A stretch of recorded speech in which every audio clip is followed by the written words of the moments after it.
Siapa tu yang baru nak daftar tu? MP Jasin Sekejap ya, saya cek dulu.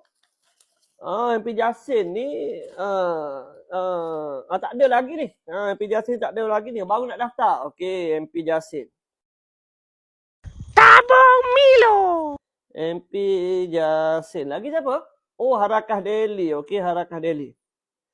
Oh, ni ahli baru ni. Okey, tahniah kepada MP Jasin kerana dah masuk dalam senarai pemimpin dan ahli PAS yang kalah sama fitnah. Dia menambahkan lagi ahli yang ada. Terima kasih banyak-banyak dan tahniah banyak-banyak. Inilah realitinya guys. Aku tak nak sebutlah yang mana kunut nazilah itu makan diri. Kau fikir-fikir sendirilah. Tetapi fitnah yang dibuat ini membuktikan cara dan pola politik mereka ini berpaksikan kepada fitnah dan adu domba semata-mata. Seperti kita sedia maklum, pada 2023, MP Jasin ini dikeluarkan satu kenyataan kononnya sekolah di bawah KPM ini tidak dibenarkan bertakbir dan juga baca kunut nazilah. Walaupun diberikan penjelasan, tapi pembangkang dan penyokong dia tetap tak nak dengar. Pada waktu itu, YBM Faldina dan juga KPM ini dikecam teruk habis-habisan.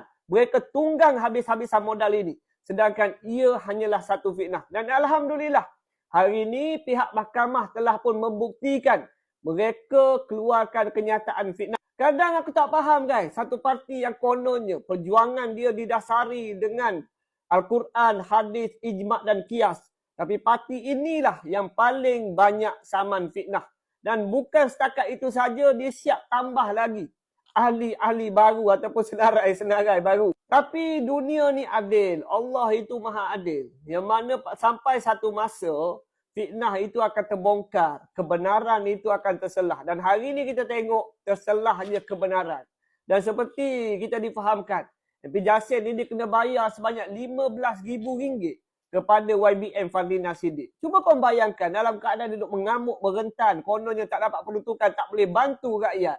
Dengan RM15,000 ni, kalaulah dia tak keluarkan kenyataan fitnah, banyak sebenarnya manfaat yang boleh diberikan kepada rakyat Jasin tu. Contohlah, kita bagi contoh simple. Sekiranya dia bagi 1,000 dekat satu masjid, dia dah boleh bantu 15 buah masjid. Kalau dia bagi 500, lebih banyak dia boleh bantu. Sekiranya dia nak guna duit tu ke arah kebaikan. Sekiranya dia boleh guna tutur kata dengan baik. Sekiranya dia bersangka baik terlebih dahulu dan cari jawapan yang betul dan fakta sebelum dia bercakap. Tapi masalahnya sekarang ini dia gairah.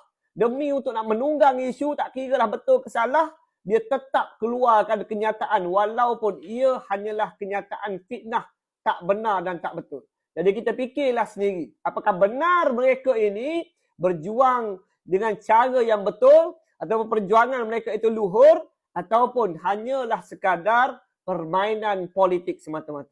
Assalamualaikum. Ciao.